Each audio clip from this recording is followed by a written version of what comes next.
Freedom of Information Act, so we are in compliance. In compliance with the Freedom of Information Act, notice of meetings and agendas were posted and furnished to all news media and persons requesting notification. Okay. Can I have an approval of the meeting, the notes from October 22nd, 2025? So moved. Have a second. All in favor? Aye. Aye. Ayes have it. We're going to start with public comments. No, we're going to go right in. Staff update. Thank you, Mr. Chairman. We have 5 projects for your consideration for the FY26 winter cycle. Those are listed here, and of course we'll get into more detail on those. Overall, there are 4 rural and 1 urban, totaling just over 910 acres if approved. There is 1 conservation easement and 4 fee simple acquisition requests, with 2 of those being reimbursement projects. This is the geographical distribution of the projects this cycle. The one inside of the urban growth boundary there, the Dill property. And you'll see the East County Recreation site up to the top right. And just outside of the urban growth boundary are the Willow Oak Tract expansion and Humbert Woods. And then, of course, down on Edisto Island is historic Store Creek Corner. This table shows the financial implications should all projects be approved as requested. There's a total of just over $9.2 million requested, with $11.1 million on hand. If all were approved, that would leave just over $1.8 million available, which would be rolled over into FY27 cycle. You can also see the breakout between City of Charleston, the total urban, and the total rural and urban allocations there.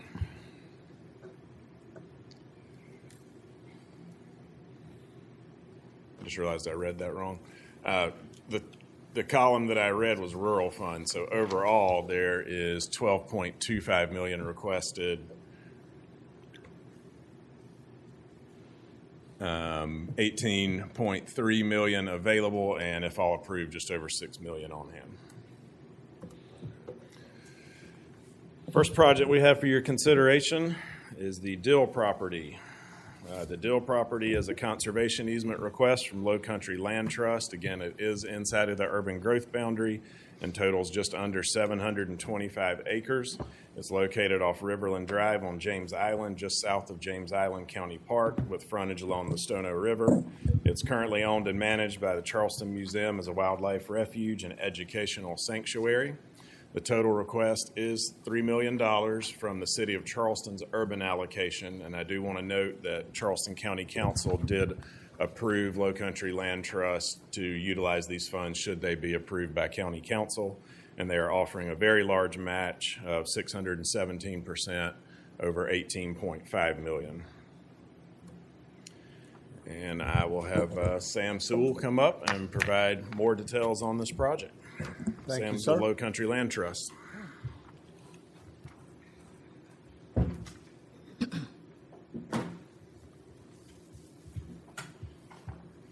Good morning. Good morning. As Eric mentioned, my name is Sam Sewell. I'm the Community Lands Director at the Low Country Land Trust, and I'm very pleased to present for your consideration today the Dill property bargain sale conservation easement. So, as was mentioned, this project will protect approximately 724 acres on James Island. The Dill property is one of the last few remaining large tracts of undeveloped, unprotected lands on the island. It's owned by the Charleston Museum, who have managed and operated the property for over 30 years as a nature preserve and educational sanctuary. Thanks to the museum's dedication, visitors are able to experience pristine coastal maritime forests, world-class birding, and exceptionally preserved Civil War batteries. Just 10 minutes from downtown Charleston, maybe 20 minutes with some traffic. And we are thankful that the museum's current board sees the value in permanently protecting the Dill property. And we do have representation from the museum here if any questions are needed for them. As I mentioned, the property is made up of 2 tax parcels of about 724 acres. About 450 of those acreage is highlands, and another 270 is salt marsh. So Low Country Land Trust will place a conservation easement on the whole 724 acres and will restrict the property to a maximum of 4 subdivided lots. The property is going to be restricted to a total of 1 home per subdivision, and the impervious surface will be restricted to approximately 54,000 square feet. So that's about 0.25% of the total property size.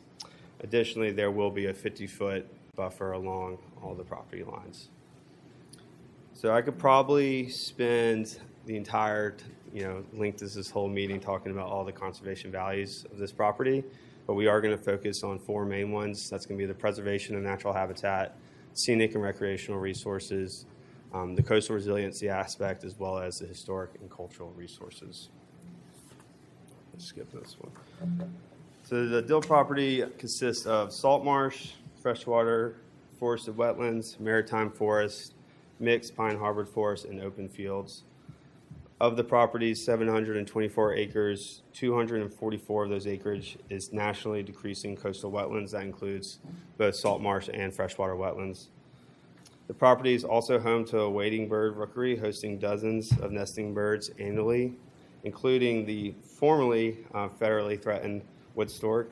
As y'all, I'm sure, are aware, that the wood stork was recently delisted, and this rookery is monitored annually by DNR and accounts for 5% of all wood stork nesting in the state. So the story goes, as Carl told me, back in the day, Charleston County needed to dig some dirt on the property, and the museum had the foresight, knowing they were managing the property as a sanctuary, to request that several islands be included in the borrow pit. So those islands are what become the rookery. And I think it's safe to say, looking at the numbers of wood storks here, that action back then probably had a significant contribution to the recovery of that bird. And so that was done by the foresight of the museum. The near marsh maritime forest habitat found on the property is very valuable habitat. It has declined in South Carolina and across the southeast, and is one of the most ecologically important habitats in the coastal zone. So in terms of coastal resilience, a recent analysis by the Nature Conservancy found that South Carolina's vast marshland are considered some of the most extensive and resilient along the Atlantic coast. And that data indicates that the Dill property has more than 225 acres of resilient tidal marsh. In addition, the South Carolina Office of Resilience Atlas shows the Dill property as a priority for conservation. South Carolina's coast is home to an estimated 350,000 acres of salt marsh, and that's about 30% of all tidal salt marsh on the United States Atlantic coast. Tidal marsh performs invaluable services, including habitat for fisheries, as well as threatened, endangered, and protected species, as we were mentioned earlier. The Dill property's marsh and forested wetlands are hydrologically connected to the vital marsh system in the Stoner River and its tributaries. Protection of riparian zones and associated uplands and natural habitats found on the property are crucial, and preservation of those upland buffers ensure filtration and storage capacity in the riparian zone and adjacent floodplain. So that will directly benefit water quality downstream, as well as storm surge and flood mitigation, et cetera, all types of resiliency aspects. There's some more pictures. We actually, I think in this one, you've got wood storks, and there's actually a northern gannet there on the top left, which is pretty cool. That's a migratory bird. So a lot of really awesome species found on the property.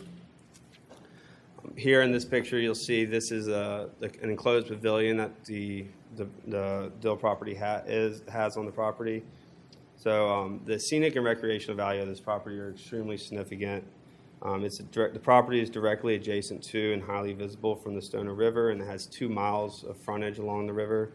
The property shares a 1.5-mile boundary with Charleston or James Island County Park to the north, and we also have Riverland Drive. So the property extends for 1.6 miles along Riverland Drive.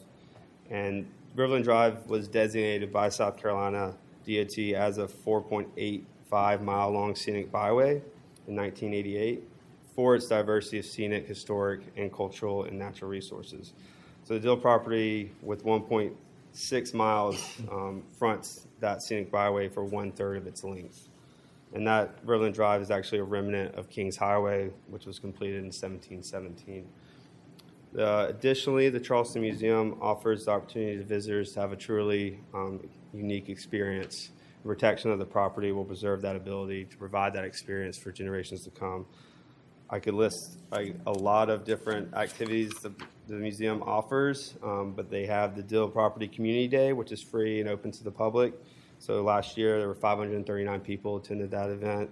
They have school group visits. It's open to field trips. 18 school groups in 2024, as well as 25 in 2025. There's 4 weeks of children's camp in the summer. They have homeschool history day for homeschooling families. They have an Easter egg hunt, workshops and programs throughout the year. There's the ecology tour, indigo dyeing workshops, painting workshops, annual oyster roast, sunset on Stono. Y'all get the idea. In addition, any group that has a minimum of 10 people can reach out to the museum and request a tour for Battery Pringle or any other aspects of the property. So the museum is also actively working with the city of Charleston to grant the city a right of first refusal. So should a future museum board wish to sell the property, the city of Charleston will retain the ability to purchase the property and maintain that public access.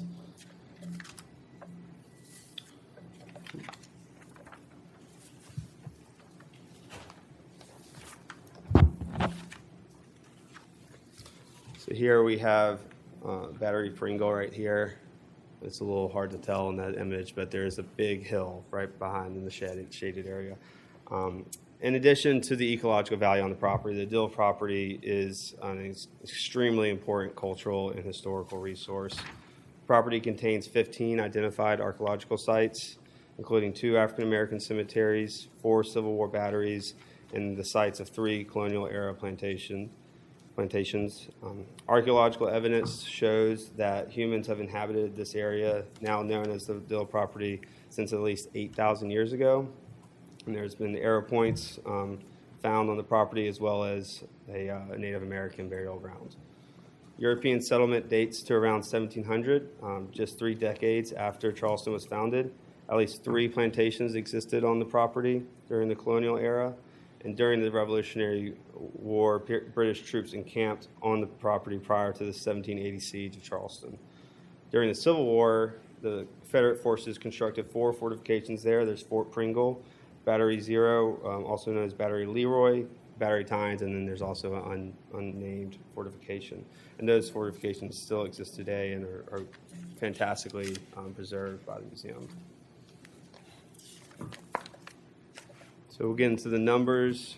So the property was appraised. The fair market value of the properties is at just under $32.5 million. So that's about a little bit under $45,000 per acre.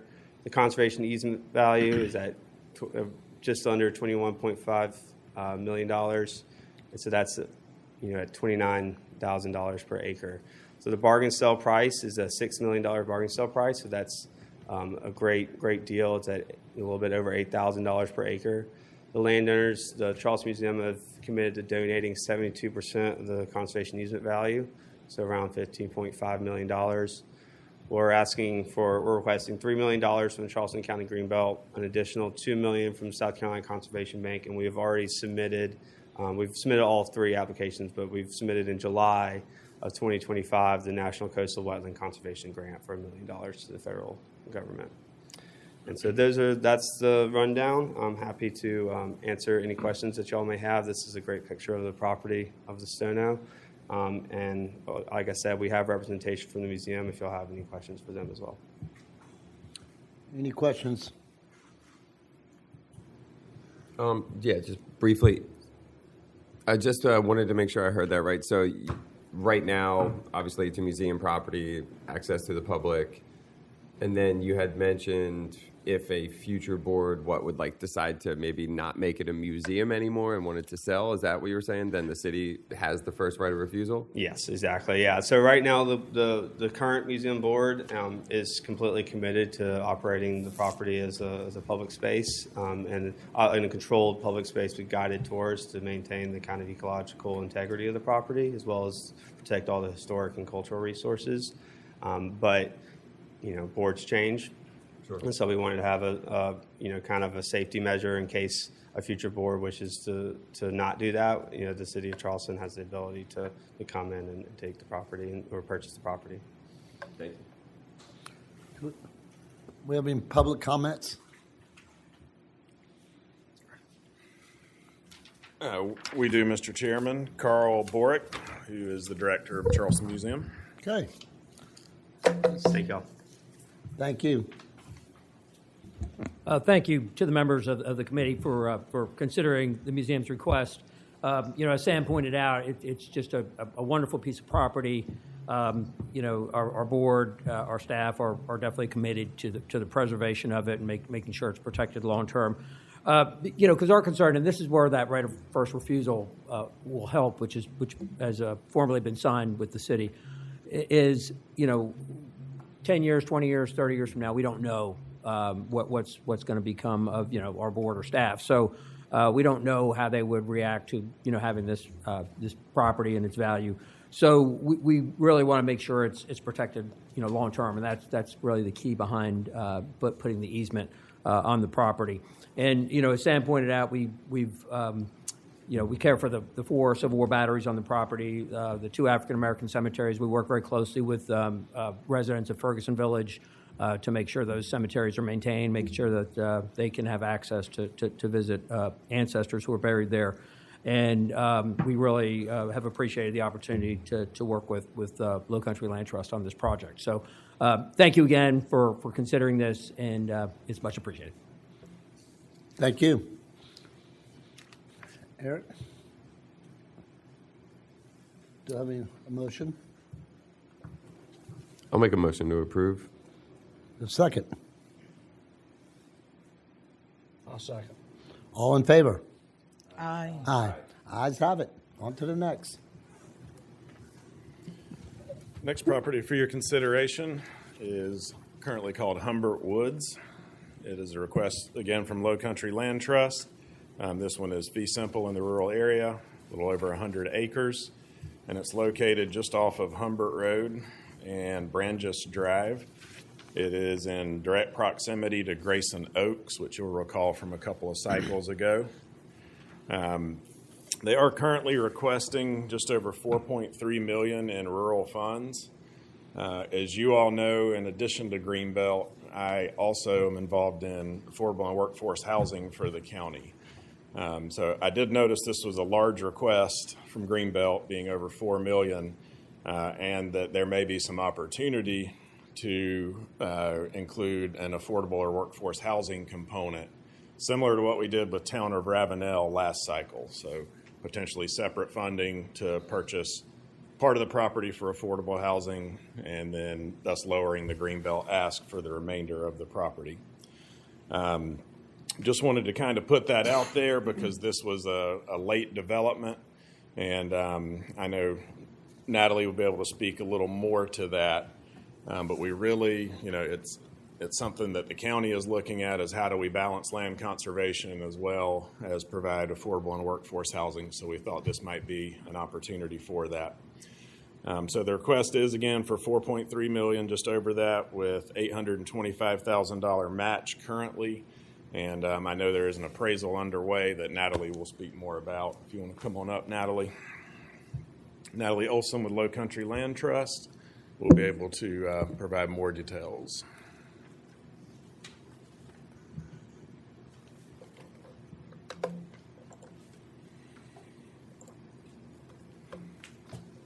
You can still point anything out, just scroll up off the screen there. Okay, great.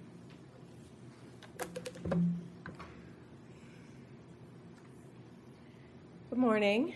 Thank you all for this opportunity to present this project for your consideration. My name is Natalie Olson. I am the Sea Islands Program Director for the Low Country Land Trust.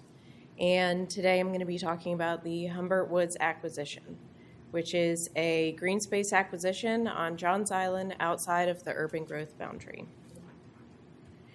So I'll start off by giving a little bit of context and orientation. The map on the left there is a zoomed out map that you can see the property in red. Everything that is in that magenta color is permanently protected land by the Low Country Land Trust. You can see some other protected lands on there too, organizations and the local and state government. As you can see, Johns Island is lacking in land protection. It's one of the areas in the county that really is experiencing a tremendous amount of pressure from commercial and residential growth. And it's bordered by Wadnalaw, which is over 30% protected. And then just beyond that is Edisto Island, which is over 50% protected. And then just south of that is the Ace Basin. And so Johns Island is really the buffer of the urban areas and a lot of larger landscape scale conservation. And on the map on the right there, you can see an aerial of the property, and just to the right of it is the Grayson Oaks property that Eric mentioned that I'll be talking about in a little bit. And the square parcel just to the right of that is Main Road Park, which is another Greenbelt funded project. And then here's Simmons Creek, which is another Greenbelt funded project. And so these are all in recent years. And as you can see, we are working very diligently to try and protect a lot of the rural land outside of the urban growth boundary. It's not shown on this map, but it sort of wraps around Maybank Highway.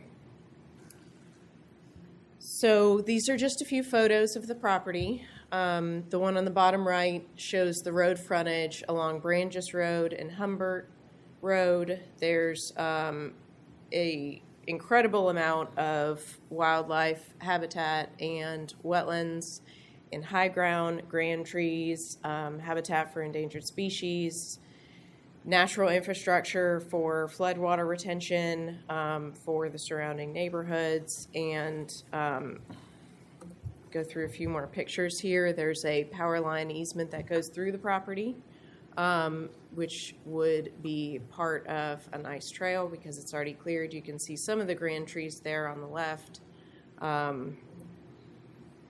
This property is 2 parcels. It totals 102 acres. It is currently under contract by developers who have a conceptual site plan, a full build-out.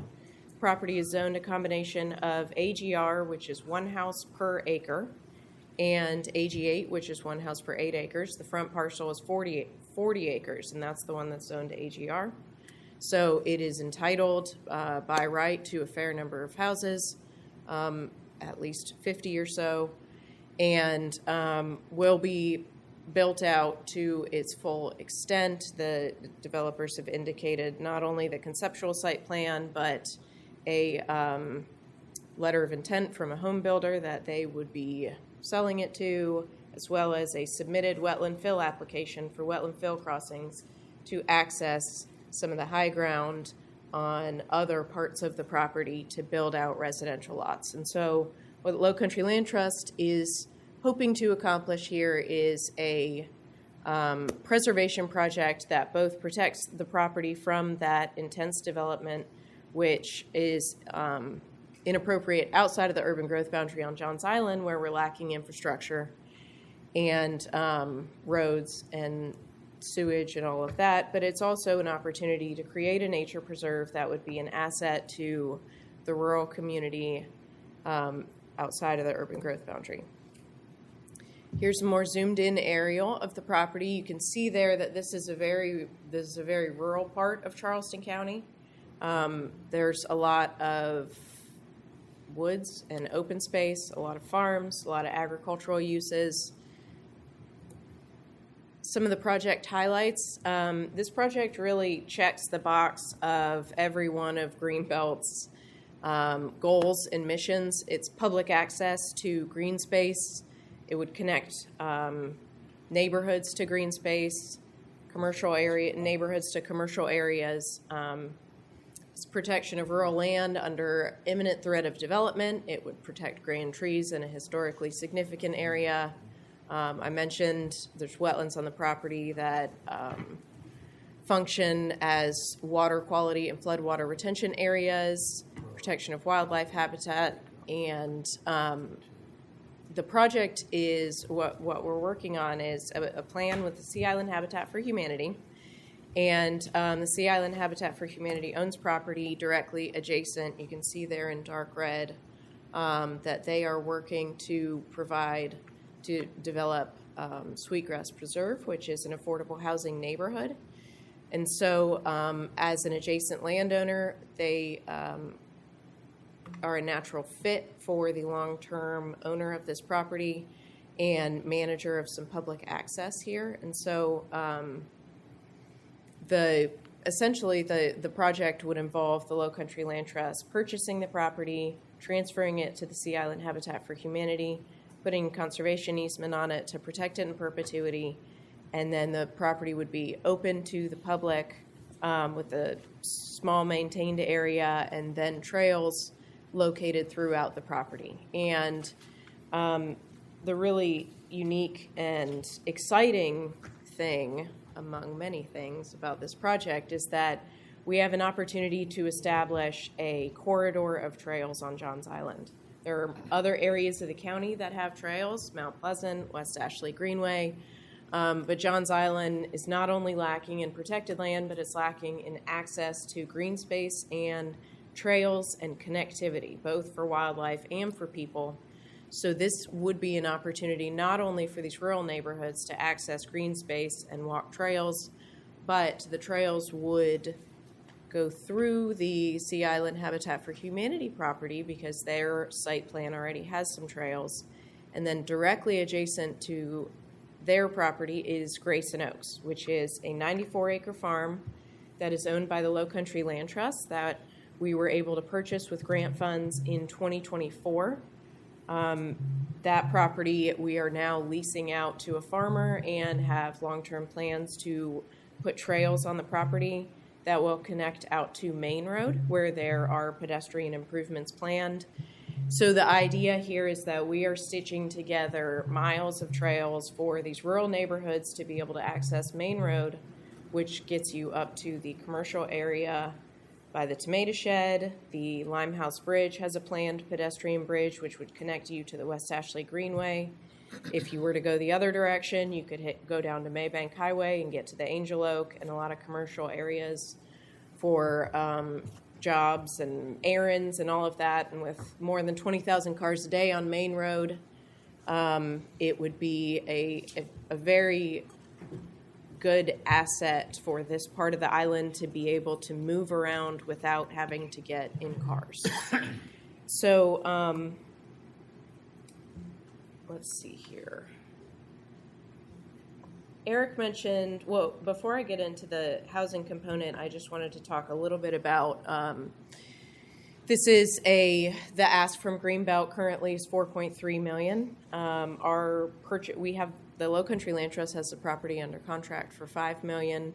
Our appraisal's underway, but we've had verbal confirmation that the property will appraise for at least $5 million. And so that would put the fair market value at $49,000 per acre. And in this area of Johns Island, which I mentioned is growing extremely quickly, and land is not getting any cheaper, that is, we feel, is a good deal. In 2024, when we purchased Grayson Oaks, which is 94 acres, just 2 parcels over, so that's really the best comparable sale. In June of 2024, the fair market value of that property was $4 million. So that's $42,000 an acre. So this property here, and it was similar zoning, similar kind of wetland makeup, that sort of thing. And so really the value of this acquisition is in line with previous conservation purchases as well as active sales of both large parcels and small parcels. If you'd like to look at it from what is the high ground only worth on this property, there are a number of comparables in this neighborhood alone in the last 6 months that are providing per acre values of $100,000. And as I'm sure y'all are aware, smaller parcels tend to have higher fair market value. So either way that you look at it, it really, we feel that these values are in line with what's the going rate on Johns Island, and this is really a good opportunity to protect land. And as far as this being a unique opportunity, I mentioned in great detail in the application, so I won't go into it now. There is a historical and cultural significant aspect to this property. On that little carve out there at the top, that is the former site of the Humbert Woods Elementary School, which was a African American elementary school that was in existence from 1920 to 1950s. And you can see from historic aerials not only the grand trees that surrounded that school, which are on this Humbert Woods property, but also the spiderweb of trails that the elementary school students used to walk from the farms on the existing, on the adjacent properties to school and back every morning. And so what part of this project is hoping to do is to reestablish that community network of trails and honor the history of that property and ensure that it's not forgotten and clear-cut into a residential development.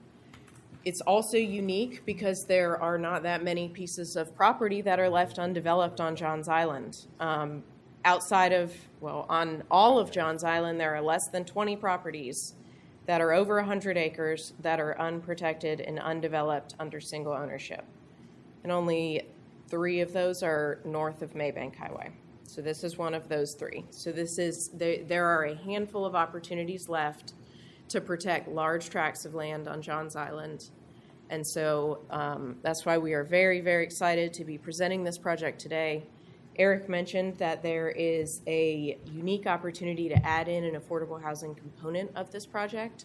And we are very excited about that, and we are working very diligently to try and sketch out the details of what that would look like. Conceptually, we have John from Habitat for Humanity here if there's any questions, but conceptually what we've been looking at is something around 10% of the property or less to be affordable housing, which would be consistent with the development that Habitat is already doing along branches, and then it would allow for the rest of the property to be protected in perpetuity from development.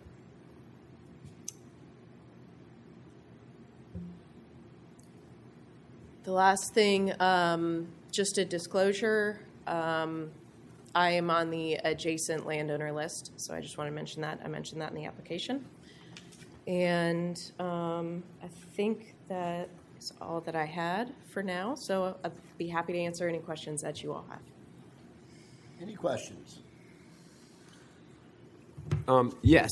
So I'd like to ask a question about the affordable housing opportunity. So you said, I think maybe 1/10 of the property. I mean, just curious as to what we were imagining from like a yield perspective. How many units / lots are we looking at? You know, and how would that look? Are they single family, detached? Just kind of just a little bit, maybe more info on what that opportunity is and where on the site you would imagine that to go.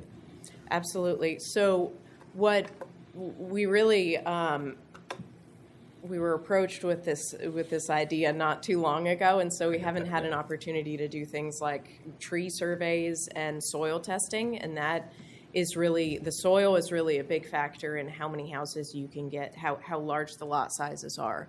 But this is the information that we have about the wetlands, you can see are in green. So a lot of the high ground is along branches here, and so conceptually what we would be looking at is an area here adjacent to where the Sea Island Habitat for Humanity property is, and those would be single-family homes. There's about 10 acres of high ground right around in this area, and so just to give you a sense, this parcel right here is a little over 8 acres. And so if we were talking about 10% of the property, that's about 10 acres. If the soil tests well, it could be something like 3 houses per acre ish. Well, how you gonna change the zoning? It's 1 per acre. So this, I believe that the lot sizes would be able to, it's entitled to, I'm not quite familiar, Eric? I do know that there are density bonuses offered through the Zeldar for affordable and workforce housing. Okay, that's the way around it. Yes, sir. Okay, because Okay. Charleston County, it's 1 per acre, no matter how you slice and dice it, unless, Okay. And those bonuses are specific to the existing zoning, so there's different tables for each zoning Alright. type for what the bonus density can be. I understand.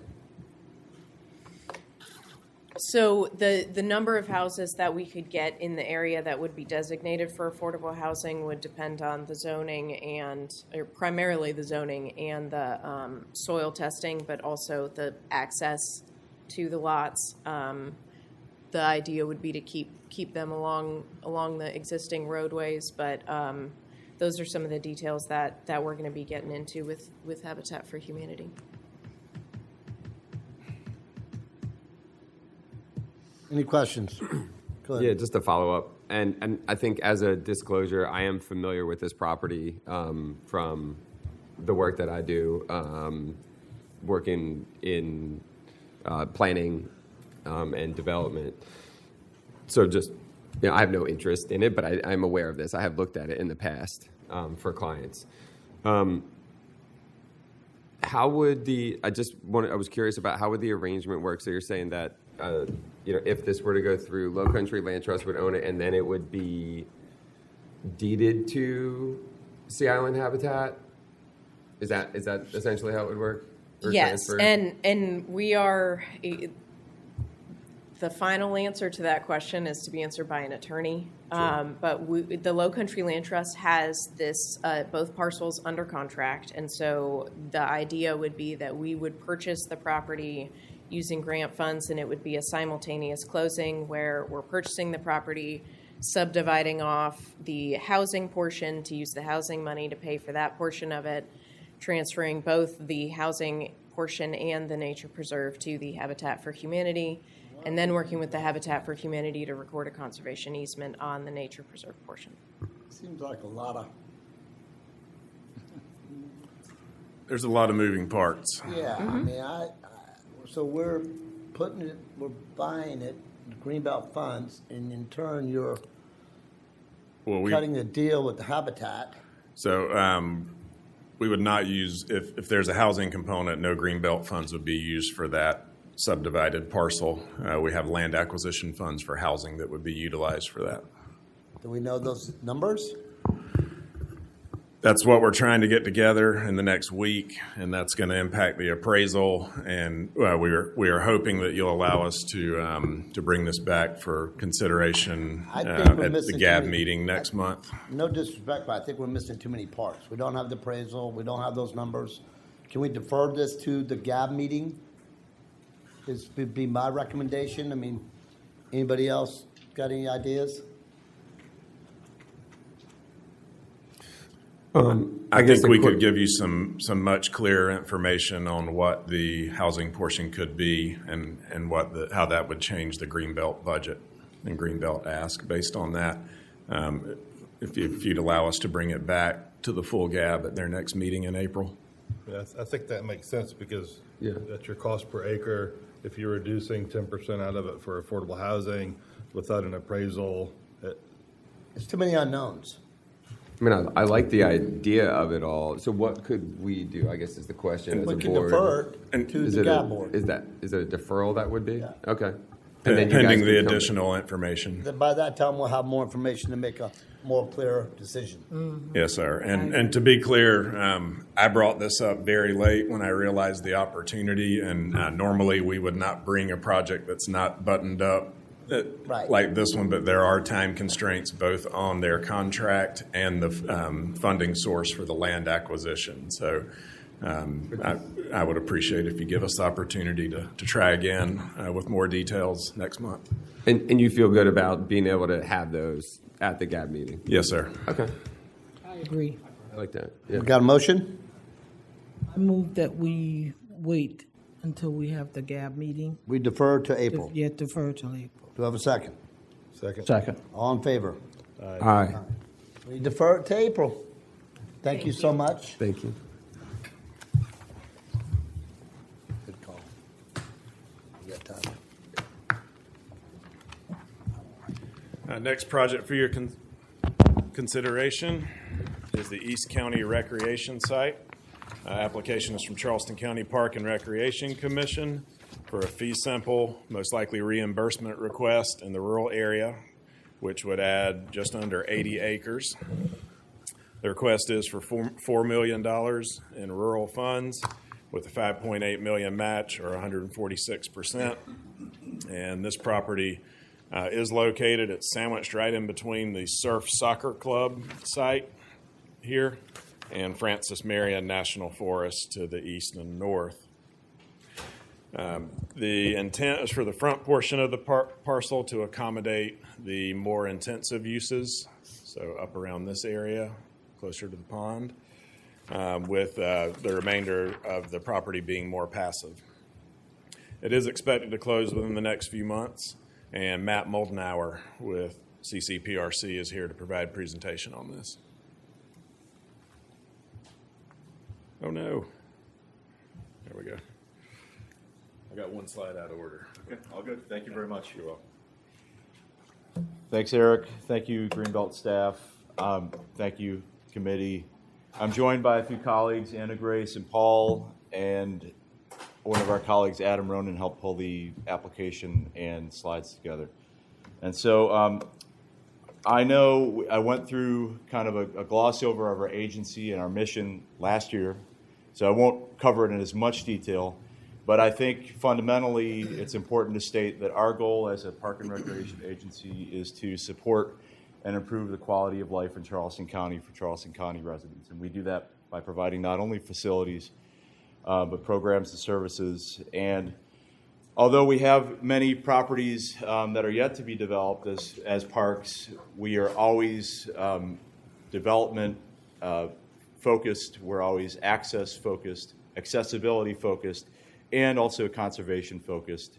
And we do those things not only by welcoming the public on our property, but actively managing land for wildlife and cultural resources. So Charleston County is 100 miles long, 400,000 residents. Our service district is basically the entire county, excepting a few areas that are less developed, like the Francis Marion. We provide our own capital funding as an agency, often using bonding authority through Charleston County, which is why we also look to Greenbelt as an acquisition support system, so we can leverage our capital dollars.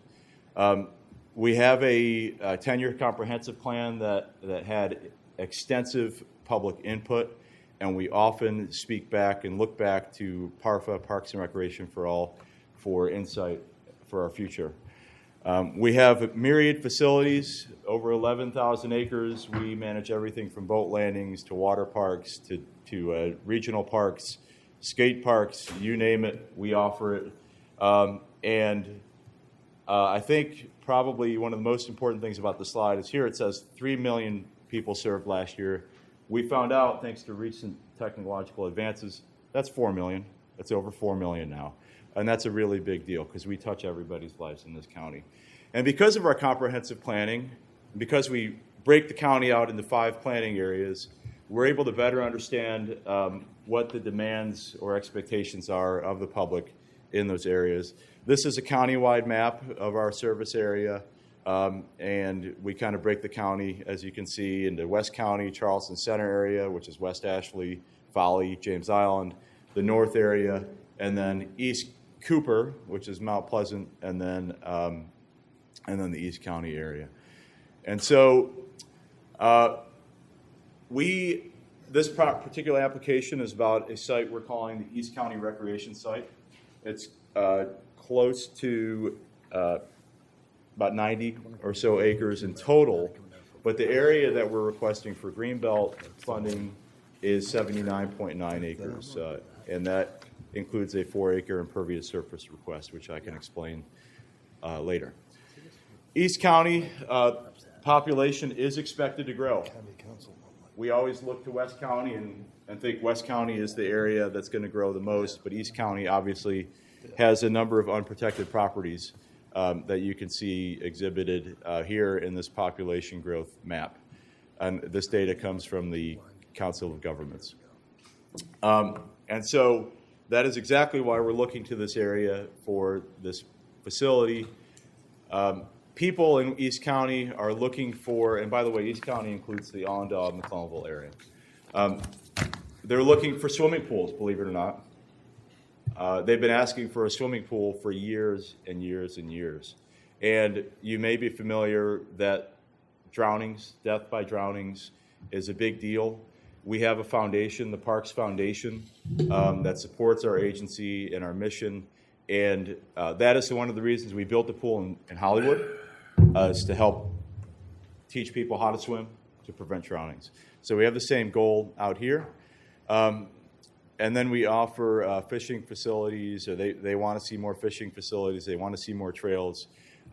Basically, I think people in East County realize that there's a lot of protected land in East County, but there's not a lot that you can recreate on actively. And so that's where we come in. So just a quick overview of our facilities out there. We've got 2 boat landings in East County. We've got two future park sites, one 800-acre property in McClellanville and one just under 100 acres in Allendale. And we've got 3 what we call recreation or community centers in primarily McClellanville, but also Thompson Hill in Allendale. And so we have a service gap here, and we're looking to this East County recreation site to fill that service gap. And those are small facilities, by the way, those East County or those rural recreation sites. This property itself, as mentioned, and you see in red that there's an area that would be excluded from the Greenbelt funding, and then a larger area, close to 80 acres, that would be part of Greenbelt. And so in that red area is where we envision more active uses like a swimming pool, for example. And then in the green area is where we envision trails and multi-use fields and the like. And so on the site currently, there's about 450 lineal feet on the Greenbelt portion. There's a 4.5 acre pond, a 1.5 mile trail, and 45 acres of wetland. And then on the adjacent parcel, there's an existing pervious parking lot that we'll be acquiring outside of the Greenbelt area. In the Greenbelt portion, we're looking to do multi-use fields, trails, a maintenance facility, potentially restrooms and parking. And those facilities would be over 100% match on the development costs. Are there any questions? Do you have an appraisal on hand? I don't have it on me, but yeah, we do have an appraisal, yes. Yes, it's 7.5 million. Who did that? Do you know? That was Robert McGahee. He used to be Charleston Appraisals. The zoning on this is AG 10. So that's 1.10 acres. You got 10 acres upland, so you can only put 1 or 2 houses on the property if it was developed. There's You got, if 11 acres upland is what I calculated. So it's AG 10, you can only legally put 1 or 2 homes on the property. There's 33.4 acres of upland. 33 acres upland? Yes, sir. Okay. Look like it, but- On the green, So that's 3 houses. AG 10. Just saying what zoning is. I'm just talking the obvious. Okay. Any other questions with that? Hey, Matt. Yeah. Oh, did you want to? I wasn't done, but I wanted to answer questions if they had come No, up. keep on, I apologize. Okay. And I mentioned the swimming pool facility, community buildings, and open space for the public. Some pictures of the site that we'd be acquiring. We have been talking to this owner, not quite since May of '24, but more recently in the last 12 to 16 months. We have completed almost all of our due diligence, and we're close to a contract, actually, and close to closing within the next 3 months. So, as we do with all of our properties, one of the first things we would do is acquire an archaeology survey. We have a survey, a boundary survey of the property, and we would ready the site for public access and then begin our planning effort. And we have an intent to begin planning this immediately. Okay, go ahead. Sorry. I'm all about the project. I'm just concerned about price. That's the only feedback I have is that, let's say it's 33 acres upland and $4 million. AG 10 put 3 homes on it, developed. I don't see $4 million or $5 million or $7 million or whatever the number is. I love the project, I just don't like the price. Simple. Any other questions? Yeah. Hey Matt, could you explain again the non-Greenbelt portion and the Greenbelt, just how that's shaken out, and as it relates to the purchase? Just, I think I missed that. Sorry. Sure. So that is an area that's. Well, I'll back up. So Eric mentioned the soccer complex is immediately next door, and the properties. There were 3 parcels acquired by a foundation that provides active recreation, and that's kind of their mission. And there was an intent by that group to utilize most of the Highway 17 frontage for soccer-related facilities. And what they decided, or what came about, is that they decided they did not need to develop all of that frontage on 17. And so then they looked to Charleston County Parks. And we were looking for a site for the aquatic center or the pool, and so we had somebody looking for property in the Allendale area, in the McClellanville area, and this was one of the few opportunities where we could get a response, and so it's almost happenstance that it came about, and so what would be happening in the non-Greenbelt portion are the most active uses, right? Are those things that we couldn't even bring forward to Greenbelt. A pool. The impervious surface on that alone would exceed whatever this group would accept.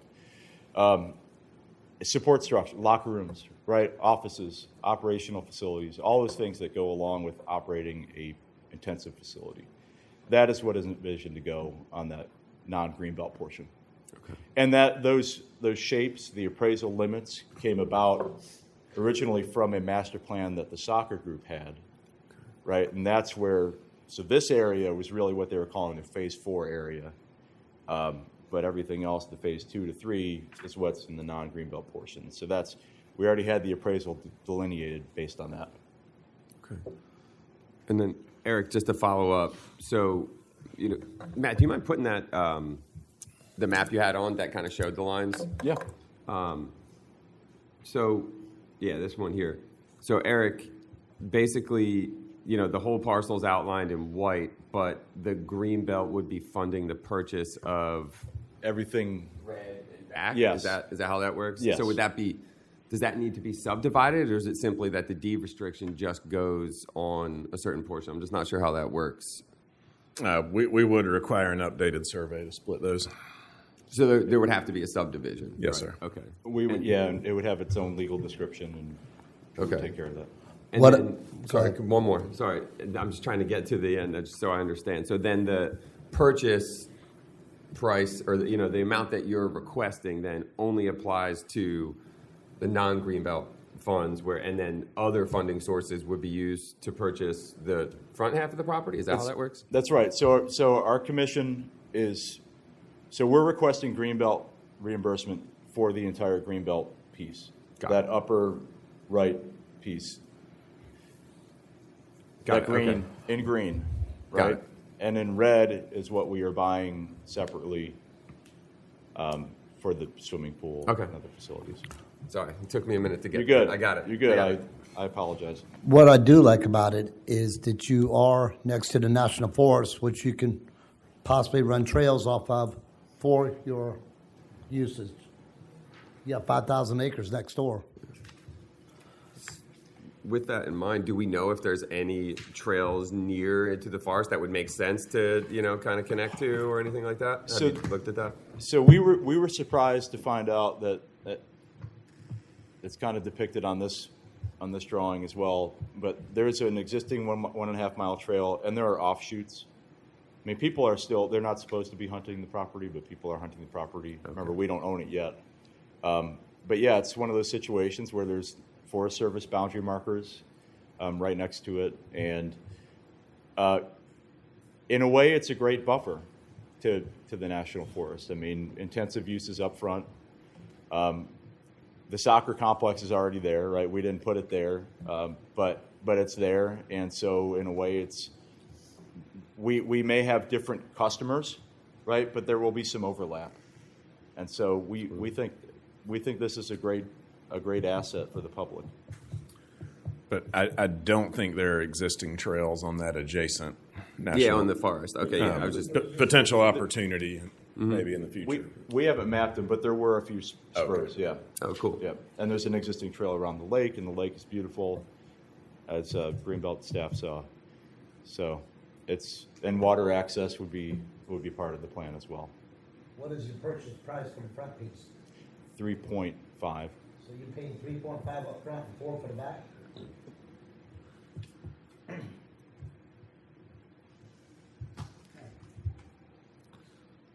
If no one else has it, I'm going to keep talking. Sorry. Matt, any idea on, and I know it's probably conceptual right now, and I understand that, but just on a timeline for, public access improvements. I know you have to go through all the planning and permitting and all that jazz. Just curious about funding for the build out and just any idea on when you think it would be feasible. And I'm okay with it being a guess. So we're thinking 3 to 4 years. Yeah, on full build out. Okay. That's the idea. The development funding should be coming through soon, and we're going to begin planning. In fact, Anna Grace is already beginning scoping conversations with staff at this point. Cool. So once we have a consultant under contract, we'll immediately begin the public process. Cool. And that's not something we can say about most of these requests, right? But there's a lot of interest in this, and in fact, we had a support letter from our Parks Foundation for this effort. East Coast Greenway is also on this corridor as well, so they're supporting this. Any other questions?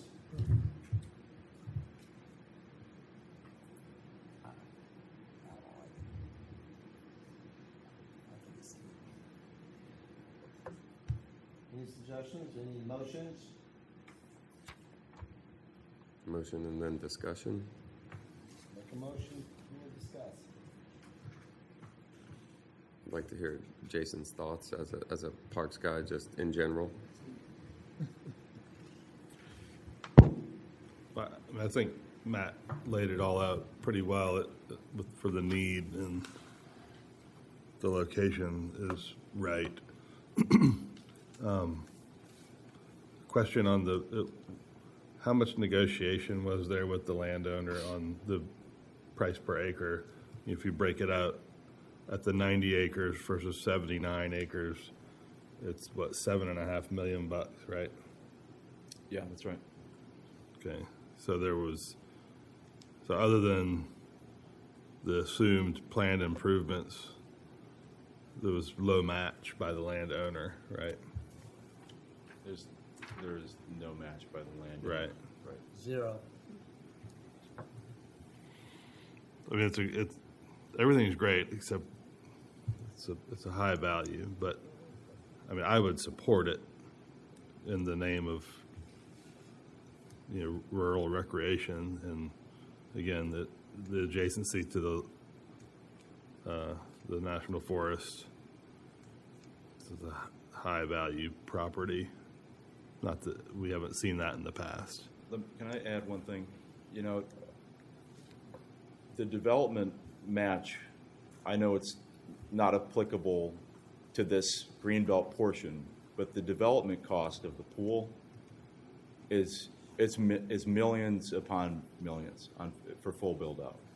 So this match on this area is 146%, I think is what we mapped out there. But on the adjacent piece, on the non-Greenbelt piece that we're buying, is 15, 17 million. So I know we can't call it match. When we first thought about this, it would have been a 650% match at that point. I'm in support of it. I just kind of putting that out there for, comment. One comment. One thing that I like about the project is it's two-phase.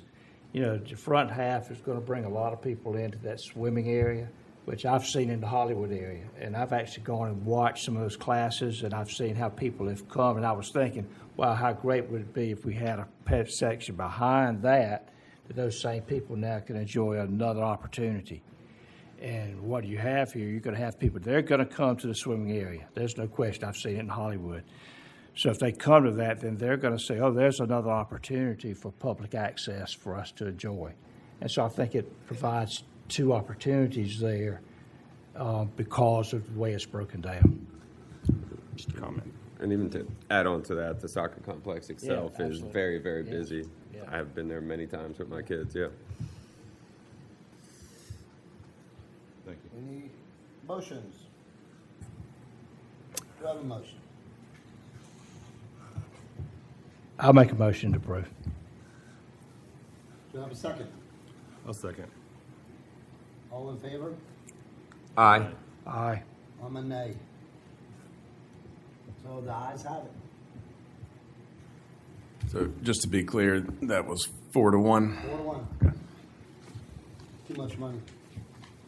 Stay tight. Okay, next. Next, I'm sorry? next project for your consideration You is want to change? I'm sorry? No. Okay. good. Okay. Next project for your consideration is also from Charleston County Park and Recreation Commission. It should look familiar to you. It is the Willow Oak Tract expansion off Old Pond Road on Johns Island. The request is fee simple for 0.7 acres in the rural area, just under $90,000 request of rural funds with a 28% or $25,000 match. And again, this is surrounded by a previously funded Greenbelt project that included the future Simmons Creek Park and the main Willow Oak Tract. And this is the subject parcel here, the small out parcel along the road frontage. So again, I'll turn it over to Matt. 0.7 acres.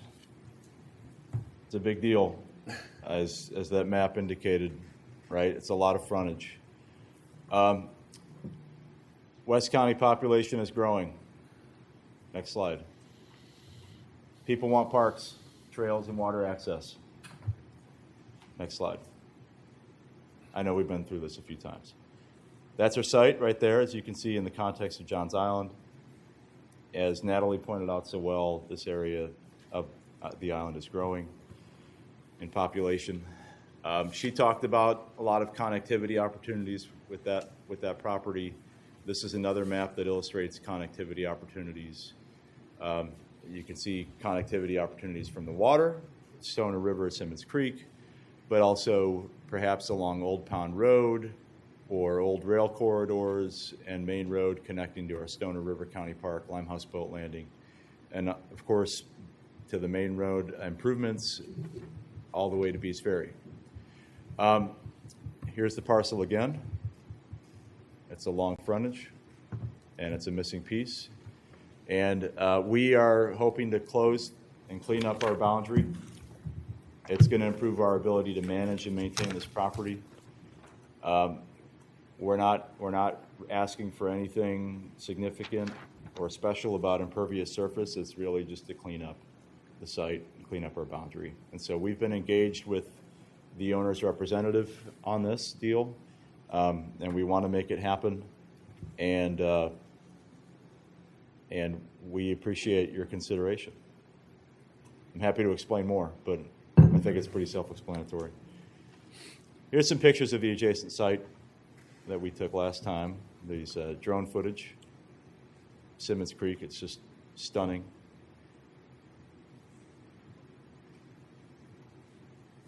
And this is the property we're looking to acquire.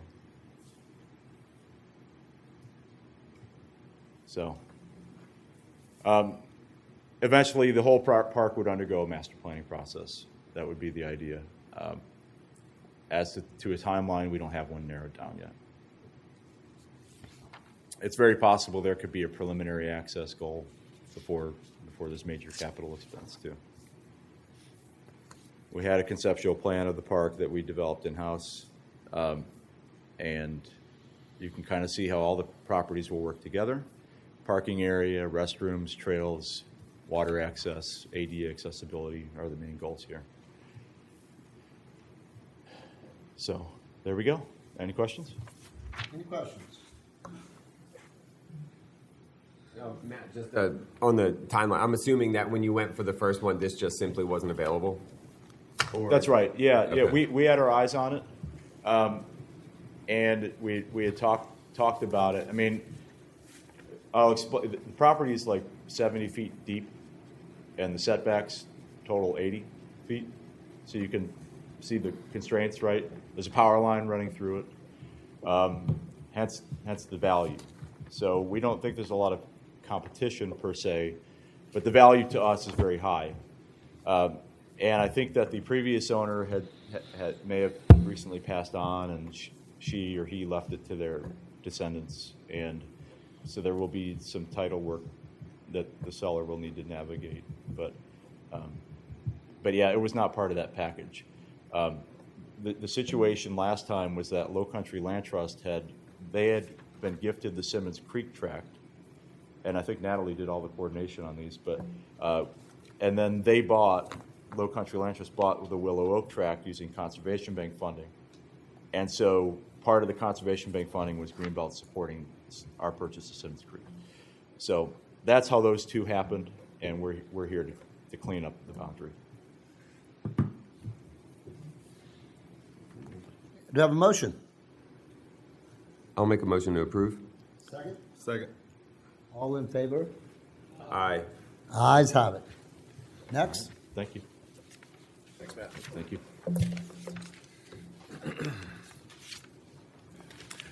Final project for your consideration is the historic Store Creek Corner, requested by Edisto Island Open Land Trust. It's a fee simple reimbursement acquisition in the rural part of the county, just over 2.5 acres, requesting $835,000 in rural funds with over a $1.5 million match, or 182%. And this is located right on the corner of Highway 174 and Point of Pines Road, and immediately adjacent to Store Creek Park, which is a previously funded Greenbelt project.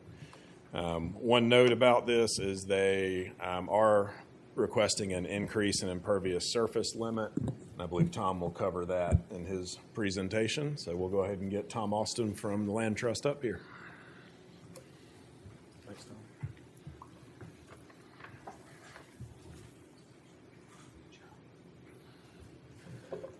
Morning, y'all. It's always good morning when I'm able to present another project that we're working on here on Edisto. So today we just have the historic Store Creek Corner property. This is a project that we didn't think we were going to have the opportunity to be able to protect this property and to bring public access to this site, but fortuitously that opportunity arose last year and we were able to purchase this property off of the open market. And we are here today making a reimbursement request so that we can hopefully protect this property, restore these historic structures, and make them and the site open to the public for the public's benefit and access.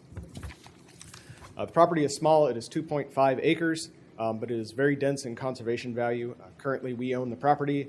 We were able to make the purchase through a short-term commercial loan, so we are holding the property under a mortgage currently and are working to figure out funding for reimbursement so that we can be able to hold this property long-term and then invest in the property to make it publicly accessible.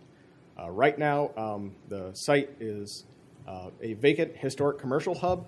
This site has been in commercial use probably since the end of the 18th century, the late 1700s, and the last, and it was still in commercial use just up until just before we purchased the property. Currently, we're utilizing the site as an extension of our public green space at Store Creek Park. The site is mostly an open lawn covered in grand live oaks, but it also has a small chunk of salt marsh and tidal creek.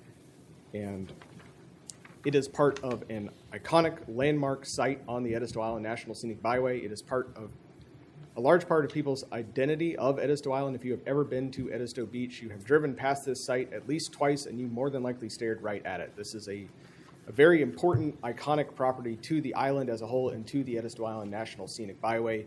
It is one of those landmark sites that when folks think about Edisto Island, they think about the road. This is one of the top 3 places that they think of. The site is not only fronting the Edisto Island National Scenic Byway, but it's also fronting the historic scenic Point of Pines Road. It fronts Store Creek on its south side, and it is directly contiguous to our Store Creek Park, and we want to merge the site with Store Creek Park and make it one singular cohesive public space and really expand those opportunities for public access we have there greatly. Beyond the public viewshed values that I explained, this property also provides a great opportunity to extend public access to nature on Edisto Island. It'll expand our Store Creek Park property, taking that from a 1.6 acre park to a 4.3 acre park. And then additionally, it brings that park all the way up to the road front on the scenic byway. It also will function as a fantastic hub and nexus for public access throughout Edisto Island, because this property is right at the end of the Edisto Island bike lane. And so from there, we're still hopeful that we can create a greenway corridor and a trail system down Point of Pines Road, heading eastward through Botany Bay Plantation, WMA, all the way over to our Hutchinson House property, which we're working to get open to the public this year, and then hopefully then be able to create a trail connection from the Hutchinson House to the Edisto Island Community Recreation Area, which just got their zoning permits this year and which will be breaking ground hopefully this spring and establishing that public access site for Edisto Island as well. So we hope to unite all of this into one larger 4,000 acre block of publicly accessible lands, and this is a key link right at the head of that whole project. The site also contains a great deal of historic and cultural values. Not only does it front the old public highway, which used to run down Point of Pines and then ran through our Store Creek Park property, but it also contains 2 historic structures. It contains the Bailey Store, which is on the National Register of Historic Places. That structure was built probably in the 1820s or 30s on Eddingsville Beach. We're doing the research now. We're still working through all of that historic research. I don't have all of it memorized yet, but that's a structure that was built probably in the 1820s or 30s on Eddingsville Beach, which was destroyed by the hurricane of 1893. However, this building was relocated in 1870 to the existing site, where it functioned as a storefront and then the first post office on Edisto Island for many decades, in fact, probably a century. But before that store was relocated to this site, from the late 1700s until the 1870s, the home store was extant on the site, which is the large 3-story historic house that is there. I want to highlight that that was never a plantation house. That was built from the ground up as a store and was managed as a store for nearly 100 years on that site. And another thing to point out is that Store Creek is named after these 2 structures. The creek is named after this property because this store was such an important and iconic part of just commerce and everyday life on Edisto Island. It is something that is tied to the grand history of the whole island. It was the hub for waterway traffic, the hub for the post office, the hub for commerce, and it was right on the main road. It was at a major intersection. So this has tremendous historic value to the island as a whole. Additionally, this site, through the expansion of Store Creek Park and our long-term stewardship and management, we want to make this a hub for teaching the community about preserving, restoring, and enhancing water quality on Edisto Island, and this dovetails very nicely into the ongoing water quality restoration work that we've been doing on the island for the last 6 years. If you don't know, Edisto Island has a lot of impaired waterways. We have many 303D impaired waterways due to elevated fecal bacteria levels, and the site next door, and I'm hoping this site as well, are going to be part of multiple research efforts by Clemson University, CFC, USC, Beaufort, that are working to help understand, research, and remediate these water quality issues across the island. And we want to make this the hub for the interpretation and the public outreach on those efforts, because this is one of the few publicly accessible waterfront sites that we would have stewardship of at the Land Trust. So that gives us a fantastic opportunity to bring the public in, talk to them about these issues, and really try and move the needle on that effort across the island. Additionally, when we purchased the property, we discovered that there were 2 abandoned gasoline tanks on it. So we signed a voluntary cleanup contract with the SCDES Brownfields program. I'm happy to report that 2 weeks ago we had those gas tanks removed by DES. The site has been cleaned up. They're installing monitoring wells. There's a small amount of hydrocarbon contamination at that site, but it's nothing of tremendous concern. And so we were able to get those pollutants out of the ground and prevent that from becoming a much larger issue and polluting local wells as well as waterways and the ACE Basin at large. Further, the site being on an east-west Tidal Creek corridor and directly adjacent to Botany Bay and within the ACE Basin, the salt marsh and the maritime fringe forests on this site are of key importance to migratory birds as well as other threatened and endangered species that utilize that surrounding habitat. And so even though this is a small site, it is in a critical corridor on the island that helps protect a much larger swath of wildlife habitat, will help keep that integrity together.